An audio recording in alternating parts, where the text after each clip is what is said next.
Welcome to the Hanley Effect, a podcast by the Hanley Foundation designed to educate, change minds, and save lives. Our goal is to inspire you, showcase our innovations, and change the conversation about addiction and mental health. Join us as we unravel stories of resilience, recovery, and hope. Well, hi, everybody, and welcome to the Hanley Effect. I'm John Dyben. I'm Rachel Docekal. Hey, Dr. D. Hey, Dr. D. How you doing? I wanted to say it first. I'm man. Sorry. Okay, start again. You do it. All right. Hey, Dr. D. Hey, Dr. D. How you doing? I'm doing great. How are you? You're so nice.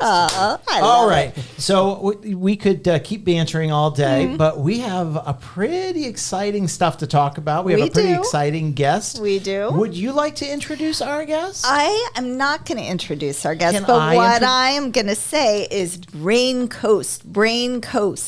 I am then going to introduce our guest. I was going to say, we got to get, because I wanted to say You want to know what that means. Although I think I get the better end of the deal because our guest today is Pat McNamara.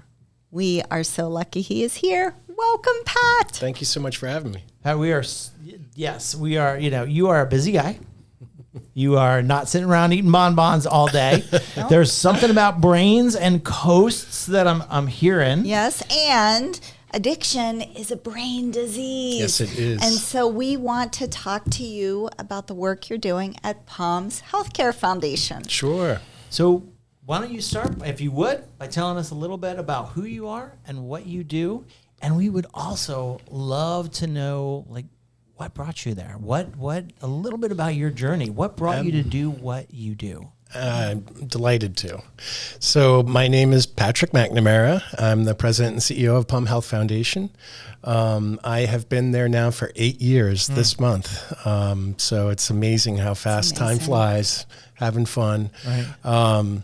So what brought me to this area of interest, and particularly with Palm Health Foundation helping to advance brain health, I've spent the past 30 years of my professional career in community development and behavioral health. During that time period, during that 30-year period, there's just been an explosion of neuroscience, brain science, greater understanding than back at the time when I was being trained back in the early, mid-90s. We didn't have this understanding. Right. And the implications for what we do are profound. And so the more we understand what's going on in the brain, the more we understand how critical it is for our overall health and well-being. And so I'm not a neuroscientist, but I am a self-professed nerd. I read a lot, and I just eat up the stuff that I'm interested in. And so I've tracked the neuroscience discoveries over the years, and from early childhood to the grave, and healthy aging. Brain health means so much, and even that term, brain health. Right. I remember when I first came to Palm Health Foundation, and I asked our board if they would be willing to expand. We had a priority focus on behavioral health. It was one of our top priorities.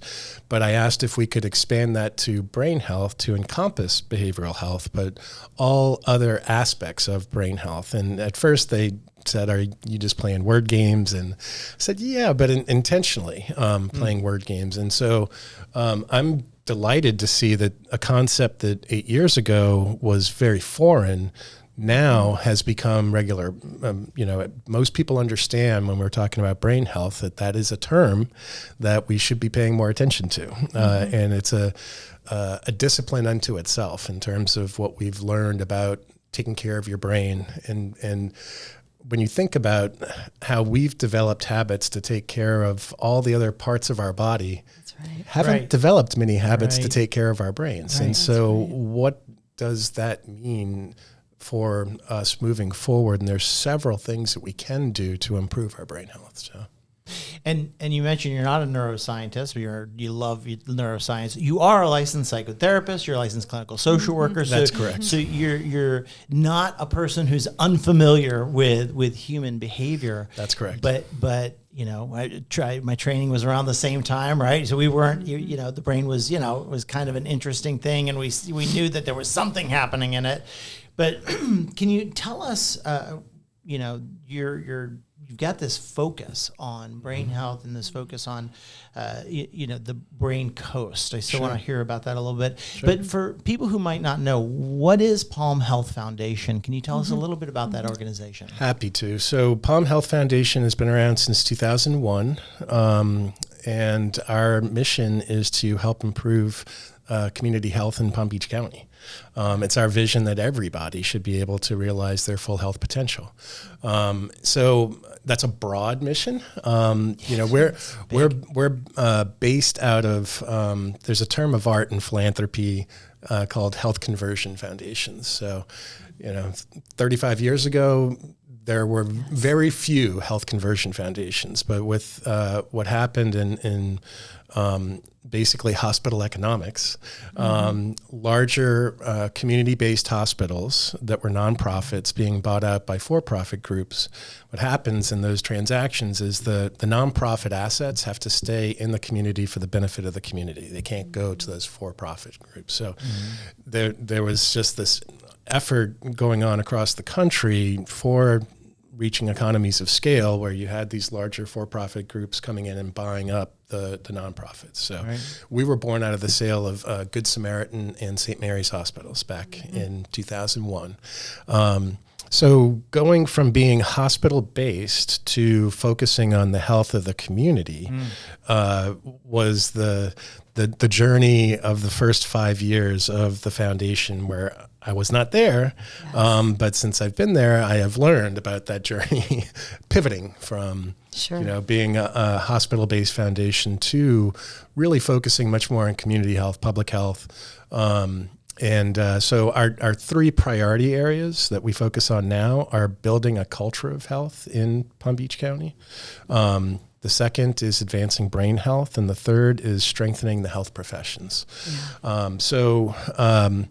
Building a culture of health. That's what I want to hear about. That is, wow. That is a term that we took from the Robert Wood Johnson Foundation.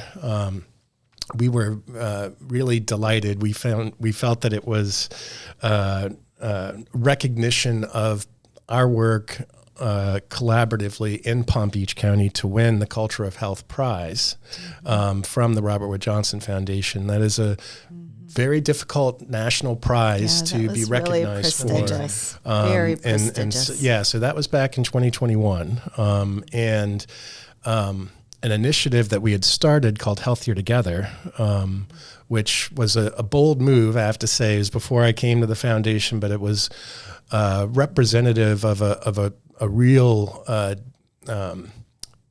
deep attempt to engage the community in coming up with novel health solutions.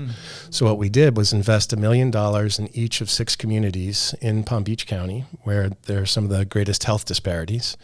And the folks who are closest to the problems, inviting them to become a part of the solutions and the novel parts of the solutions. And so a lot of organizing involved in that kind of work. As you can imagine, the cat herding that was going on a regular basis. Right. What was also novel about it is we gave the money to each of those communities and they decided how to spend it.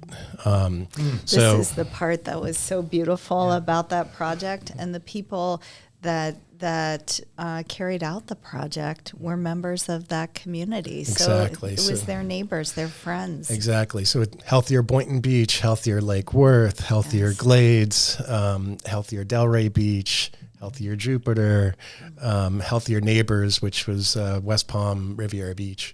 And so that started 12 years ago. The time horizon for the initiative was 5 years initially. And I think this is a story worth sharing. They were 2 years in. They had planned for 2 years and then pulled the trigger on the initiative. And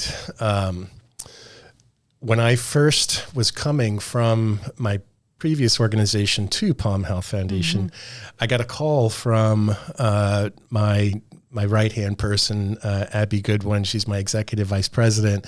And I was at a party with my board from the other organization, send-off party.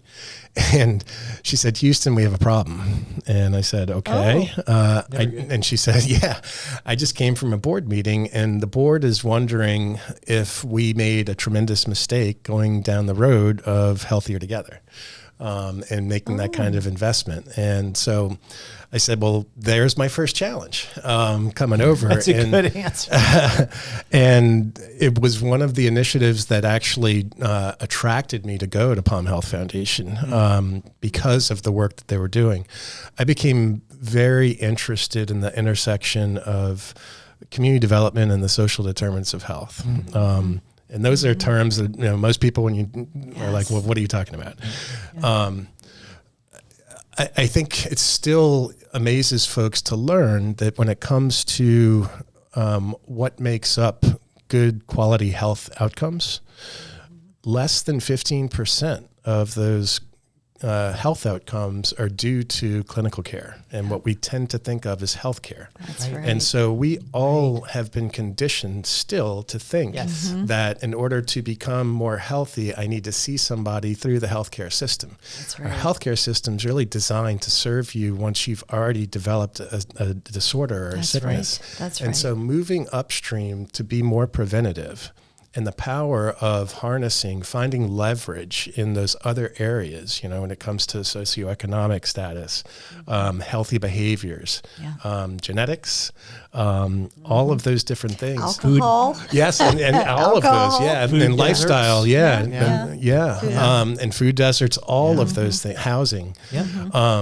They all contribute to our overall health. And so I became fascinated by that, given my social work background. And that's when I started to look at brain health and the preventative aspects of brain health. This really struck me. You appreciate this. When it comes to dementia, up to 50% of the incidences of dementia can be prevented by lifestyle changes. I mean, it's a huge... So Pat, we I think I just interrupted you. I was just wowing on that. Yeah, we see older adults. We have the first and the best program that treats older adults in the country who are dealing with a substance use disorder. Often they come in either in a wheelchair or in a walker or, using a walker. Very infirm. And after they're with us, maybe 60 days, they come in, we think that they are having dementia or, some type of early cognitive decline. And then they walk out, their mind is clear, and they rejoin their families 60, 90 days later. It is remarkable. That's heartwarming to hear. And I'm not surprised because it's recognizing the hidden potential of actually tapping the resources the brain already has. If you just allow it to heal itself in many ways, and help it along in the ways that you can, it is the most fascinating organ in the universe, the most complex organ, and we still are only scratching the surface in terms of understanding how it works. But we're much further along than we were 30 years ago. That's for sure. It's funny not being a neuroscientist, but having that same self-proclaimed nerd. That same nerd stuff. Not even self-proclaimed. I mean, if people are like, just nerd. Ask my kids, they'll tell you, right? But, there is, when it comes to the brain, it's funny when you talk to neuroscientists, I'm sure, a lot of them, are like, I got my PhD just to say, we don't know as much as we thought we did. We're learning, we're getting there, and there is so much, there's so much more that we know, but that's helping to reveal how much further we have to go. It's a really interesting time. Absolutely. There's a really interesting survey that the Dana Foundation did. The Dana Foundation's like the national premier foundation on neuroscience. They did a survey a couple of years ago that found that 8 in 10 Americans have brain health issues. That's most of us, right? Yes. You know, and so when you start to dig deeper, and then you look at the economic impact of these issues, of let's put aside for a second the suffering involved and the tragedy with that, but from an economic standpoint, you're talking over $1.5 trillion annually, and that's just in the States. So it's a huge part of our GDP, and you think about the future of our workforce. There's a big effort going on right now that I am excited about by shining a light on what they refer to as brain capital. And so when you look at the World Economic Forum and businesses and looking at the future of our workforce, it is reliant on brain capital and how we foster brain capital, which is directly related to brain health. So if I can just give you some of the pillars of brain health that we've come to understand. Yeah. And we started a campaign every year that we still run every October. It's a change campaign where we called Train the Brain, and we encourage folks to we have different themes each year, but the first time we started it was a riff on the pillars of brain health. And we always say that taking care of your brain is just as important as taking care of the rest of your body. And so that's starting with that awareness. Then choose one of the areas of the pillars that you can develop a habit around. And so the 5 pillars are sleep. Sleep is terribly important to brain health.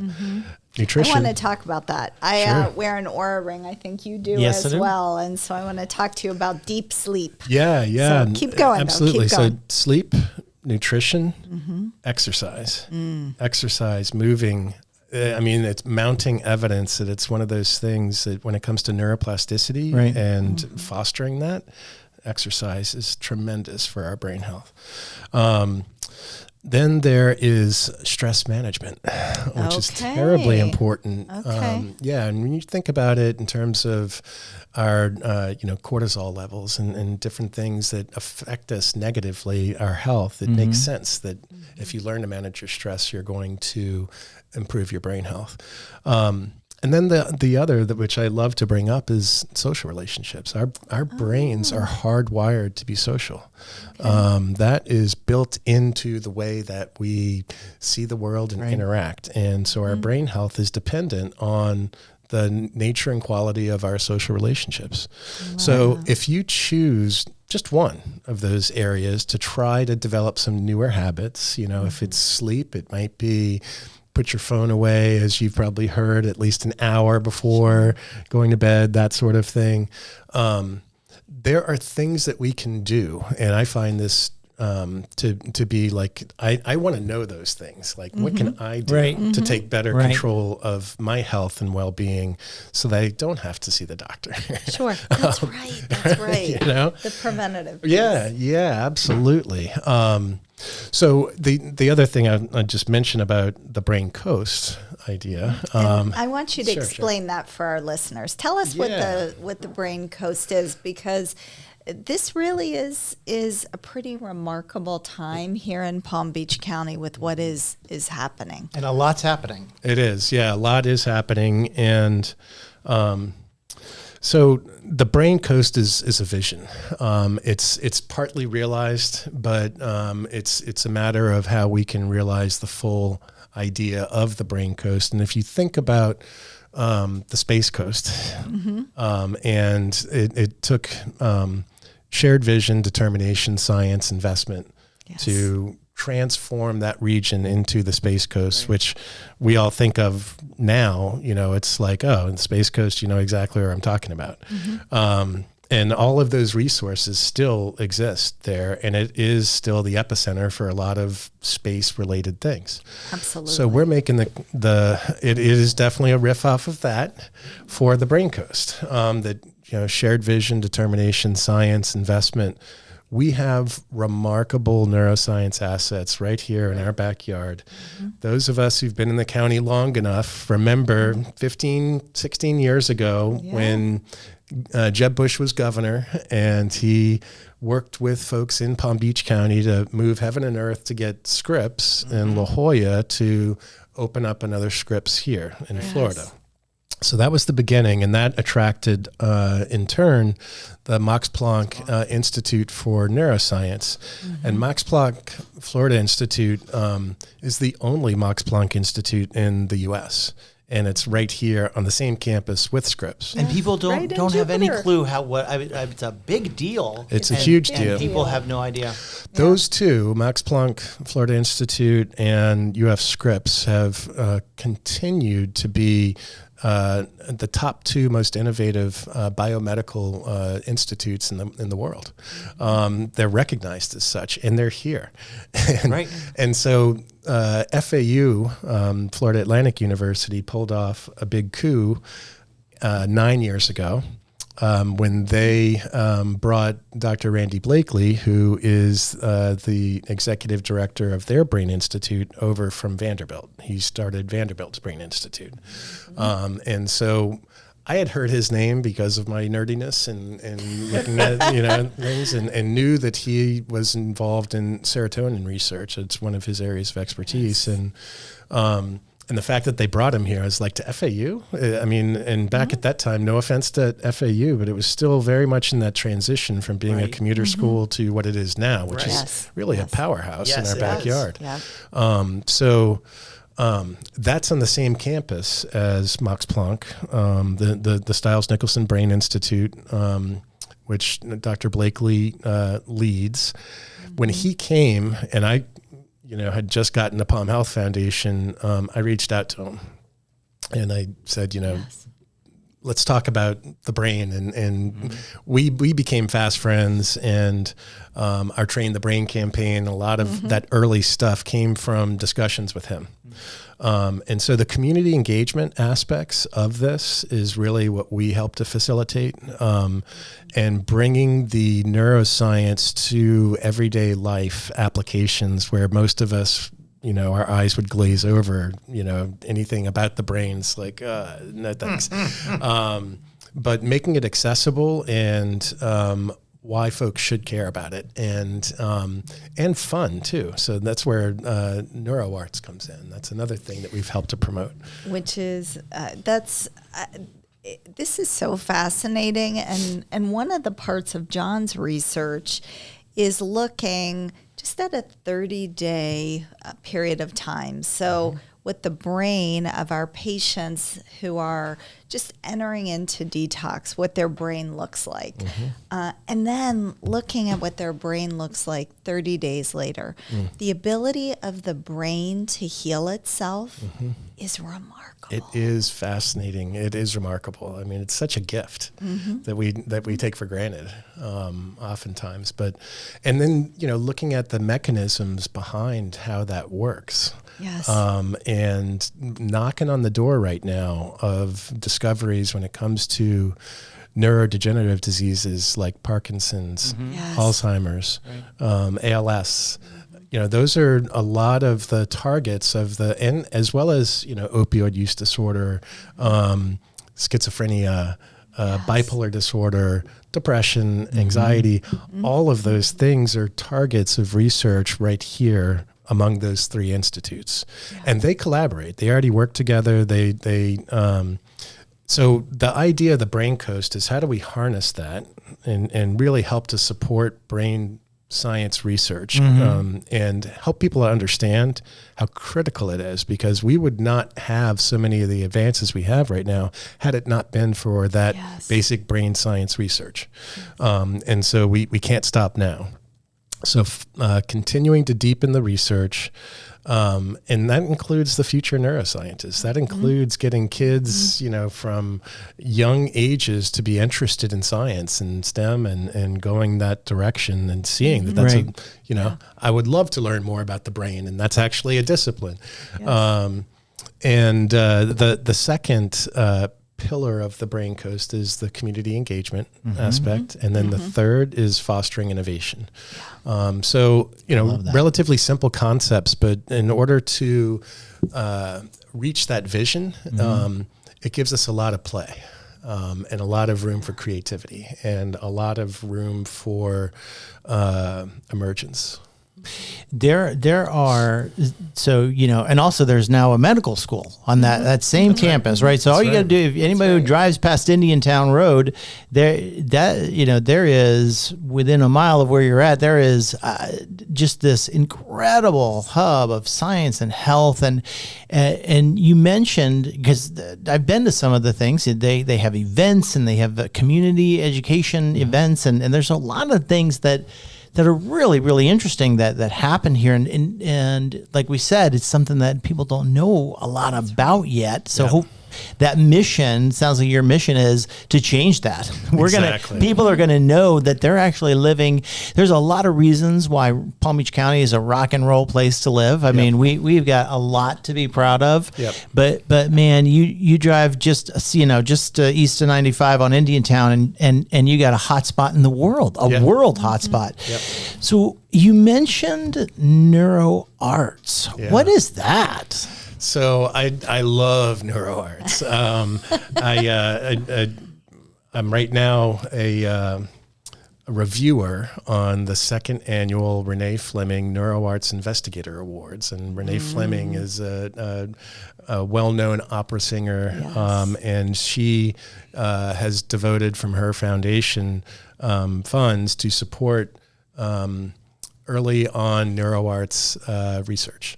So a little bit of background on the NeuroArts Blueprint is where this comes from. And that is an initiative that started at Johns Hopkins University and the Aspen Institute. It's a joint effort. It continues right now. This really took off with rocket fuel when the person behind the NeuroArts Blueprint, a lady named Susan McSalmon, and a partner from Google, a lady named Ivy Ross, they wrote a book called Your Brain on Art. And that book became a bestseller 2 years ago. And so when that happened, it just globally, everybody wanted to know more about NeuroArts. And so it's really the discipline of NeuroArts is the study of how various forms of artistic expression enhance our overall well-being. And it's the study of that and the science behind it. And so when it comes to things like Parkinson's, there is an evidence-based program called Dance for Parkinson's. And it might seem counterintuitive that you would be asking people who have Parkinson's to participate in these dances, but the movement actually helps to slow down the progression as well as boost the quality of life. And there's just a lot of benefits to it. So there's a cool nonprofit in town called the Mind Music Movement Foundation that actually is now at the Stiles Nicholson Brain Institute, where I just left there a little while ago. The Parkinson's Choir was down there. And I love that. Yeah, so I love cool. that. Yeah, and so they love having them there because the scientists get to see this sort of an activity and how it benefits folks. And it's just those sorts of interventions that are NeuroArts interventions. There's a whole host of other ones, and I'll give you another example of impact here with NeuroArts. This is with the Palm Beach County School District. Not to pat ourselves on the back, but I got a call last week that we are being recognized with their Business Partner Awards by the school district. That's fantastic. That is congratulations. fantastic. Thank you. Thank you for our work with seeding NeuroArts. our school district, we're fortunate when you talk to other school districts across the country. Yeah. We have a behavioral health professional in every one of our schools. So that is a pretty It's huge. It's 180 behavioral health professionals. Right. And being the front line for kids, who might have issues means a lot. deal. It It's is a a big big deal. So the folks who are over those behavioral health professionals had been coming to our NeuroArts collaborative meetings, and they were eating it up. And they approached us and they said, we'd love to learn more. How can we get more involved? So we said, what if we donate 200 copies of Your Brain on Art? You guys start study circles with the BHPs, the behavioral health professionals. And then they did that. And then we helped pull together a 3-day symposium for the behavioral health professionals last summer. Awesome. And they loved it. They ate it up, and they've been using it a lot.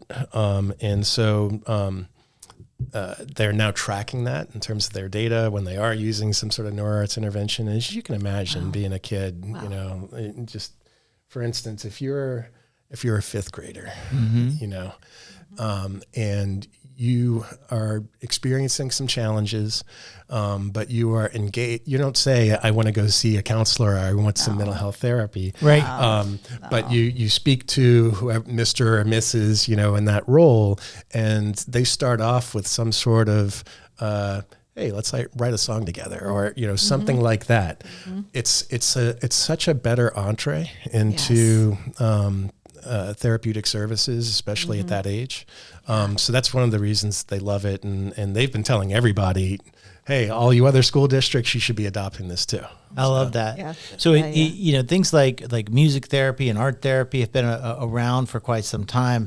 It almost sounds like this is now really paying attention to the effect at the next level. That's really exactly starting right. to learn how it impacts the brain. It's building the evidence base for exactly that. And there is research, but they want to really deepen the research. I love that, because if you talk to anybody who's involved in, you talk to a music therapist or a movement therapist, they'll tell you, they'll say, well, we've known this forever, but man, there's a power in building that base, that knowledge base, and so that we can just say this isn't just someone's experience. There's data behind this. Absolutely. I love that. And including, in the recovery movement, there's also dance for folks in recovery, and that's a beautiful thing too, and so looking at the efficacy of those sorts of things and the various benefits that people get from that. Sure. There's a ton of examples, know. So, but back to what you were saying, the fifth pillar being social. I mean, that is such an important part of recovery. We've talked about going to meetings and making sure that you have a recovery peer group. I mean, that's exactly. Social support. That's right. Yeah. That's right. That's exactly right. Yeah. Well, I hate to be the bearer of bad news. I hate when we come to the end. We're like 2 minutes. I mean, we're over. I mean, doesn't this go like this? It did go very fast. Especially so. Patrick, thank you so much for being here. How can pleasure. people, if somebody, especially if somebody who is not a mental health professional or a scientist is listening to this and saying, "Man, I want to learn more about this. I want to, They're a I want to self-proclaimed do nerd. something." Right.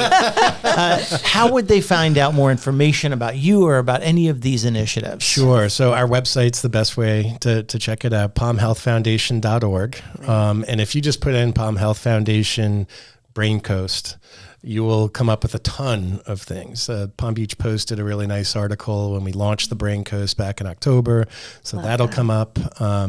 We pulled together through the Brain Coast Alliance recently. Hopefully they're going to run this. It's an op-ed on the following up on the Brain Coast, given the challenges going on at the national level for scientific research and really promoting. This is such a valuable asset. We need to keep it going. Absolutely.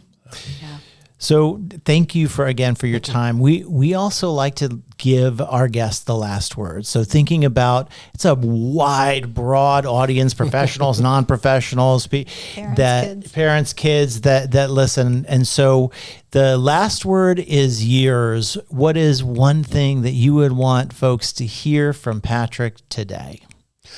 I will reiterate what I said earlier, that taking care of your brain is just as important as taking care of the rest of your body. I love it. Yeah, I do too. Perfect. I do too. Thanks for being here. It's great to have you. Thank you so much. Thank you. Great. You guys are great interviewers. Thank you, Dr. D. Thank you, Dr. D. I always This was love a it. great We one. have fun. Have you noticed that? Yes, we have do. a blast. We have so much fun. And thanks everyone for listening, for watching. We'll see or hear you next time on The Hanley Effect. Bye, everyone. Take care of your brain. Bye. That's right. Thank you for joining us for the Hanley Effect. To learn more about our programs, visit hanleyfoundation.org or call 844-502-4673.